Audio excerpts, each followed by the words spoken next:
Hello guys, आज हम कर लेते हैं definition, nature and scope of jurisprudence. सबसे पहले मीनिंग की बात कर लेते हैं। मीनिंग ऑफ जूरिस्प्रूडेंस क्या होएगा? It derive from the Latin word jurisprudentia. Jurisprudence juris plus prudentia word से बना है। जूरिस का मतलब है लॉ और प्रूडेंटिया का मतलब है नॉलेज, यानी the knowledge of law. Jurisprudence का मतलब है the knowledge of law. Definition की अगर हम बात करें तो डेफिनेशन आपकी according to natural law theorist हैं हमारे एच एल हार्ट। उनके according legal system consist of primary and secondary rule. This rule explain the nature of law and provide key to the science of jurisprudence. तो जो H L Hart है natural theorist, उनके according क्या है jurisprudence? ये primary और secondary rules हैं। और these रूल्स क्या करते हैं? एक्सप्लेन करते हैं नेचर ऑफ लॉ और प्रोवाइड करते हैं key to the science of jurisprudence. अब इससे आगे और भी काफ़ी सारी डेफिनेशन दी गई हैं, वो भी देख लेते हैं हम। फिर ये दी गई है एनालिटिक थ्योरिटिक्स की definition. According to Austin jurisprudence philosophy of positive law. Positive law मतलब जो एज इट इज़ है, जो लॉ। तो ऑस्टीन क्या कहते हैं कि जूरिस्प्रूडेंस जो है वो एक फिलोसफी ऑफ पॉजिटिव लॉ है। According to Holland jurisprudence is the formal science of positive law. Holland क्या कहते हैं? जूरिस्प्रूडेंस जो है वो फॉर्मल साइंस है पॉजिटिव लॉ की। तो अकॉर्डिंग टू सॉल्वेंट बात करें तो सेलमेंट क्या कहते हैं? सेलमेंट कहते हैं कि जूरिस्प्रूडेंस जो है वो science of the first principle of the civil law.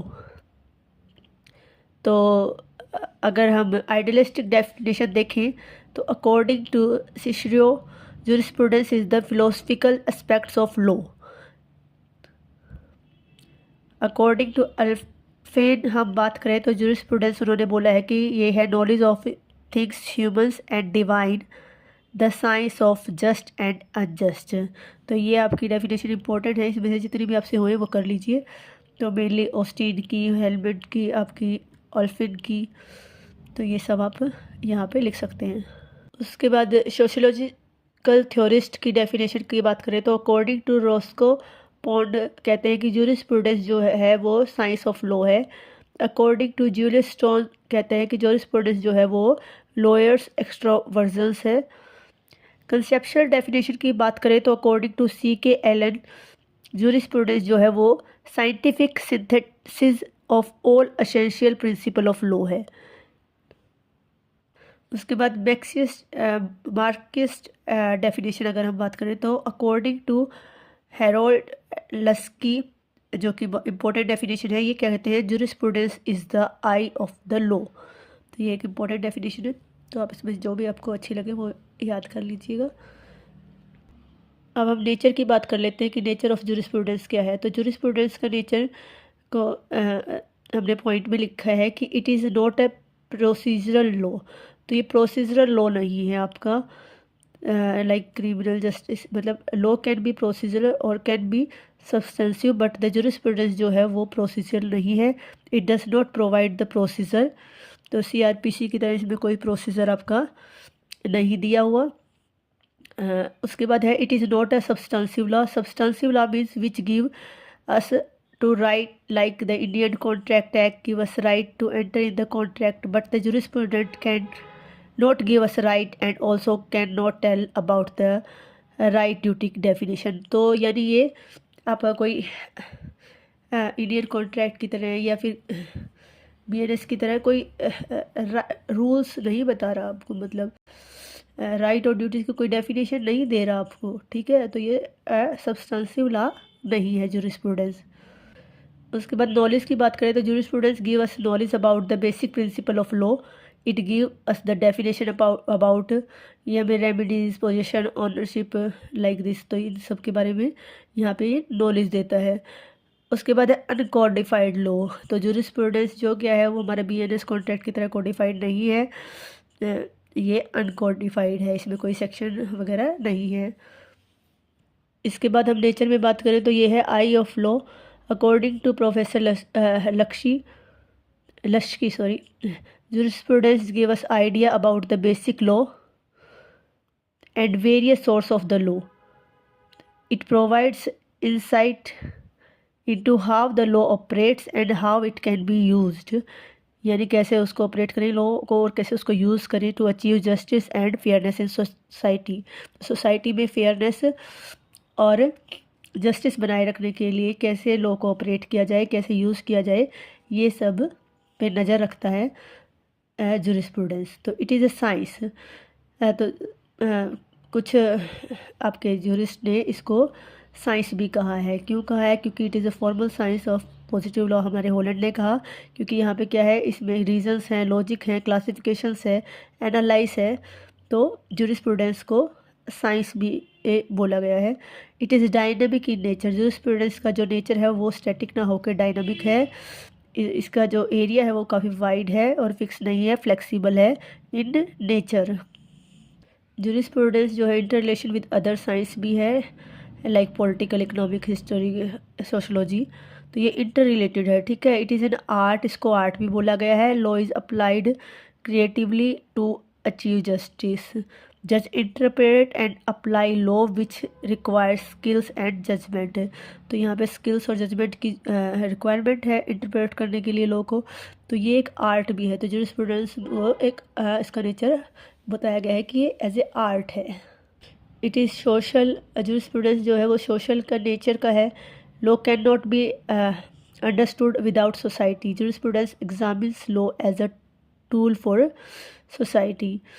तो jurisprudence is psychological, it deals with the way law exist in moral basis of law and the relationship between law and justice. जैसे कि natural law thinker बताते हैं कि वो treat करते हैं jurisprudence को as a philosophy aimed at discovery of moral principle. Jurisprudence को एनालिटिकल भी कहा गया। It is a focuses on the structure, language and logic of law, तो इसको एनालिटिक भी कहा गया है। H L. Hart and Austin are leading analytic thinker जो हैं हमारे।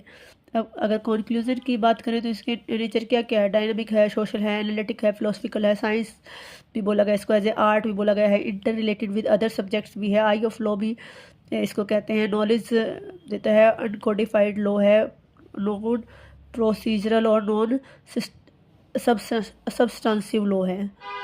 अगर इन शॉर्ट में बात करें तो जूरिस्प्रूडेंस की नेचर की, तो जूरिस्प्रूडेंस जो है फोकस करता है on the source of law, it delves into a theory and understanding of different principle of law, it clarifies the concept of law itself, it neither a substantive nor a procedural law, it is uncodified and provides a framework for understanding the legal system।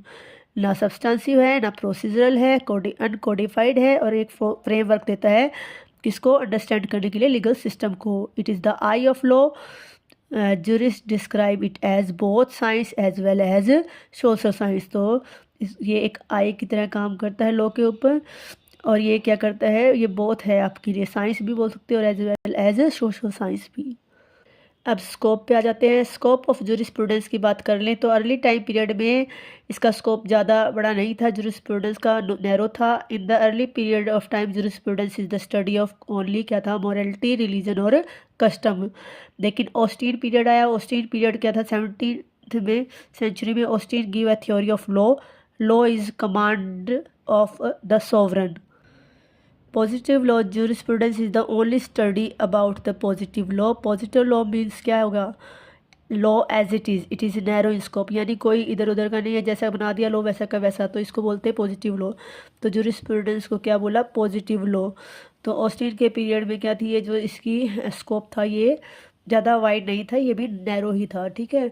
उसके बाद आया modern period. Modern period में क्या बोला गया, at the time of modern period the scope of jurisprudence is very wider. At the time of period, jurisprudence give the knowledge of basic principle about the law, legal theory, schools and source. The scope of jurisprudence जो है वो क्या है, vast और wide है, ranging and include a variety of disciplines and topics, extend across various disciplines including politics, economics, sociological, historical and ethics, reflect the interconnectedness between law and society, cover करता है study of humans in relation to society, उसके बाद क्या है, focus करता है on legal logic, involve करता है study of legal framework and reasoning behind the legal decision.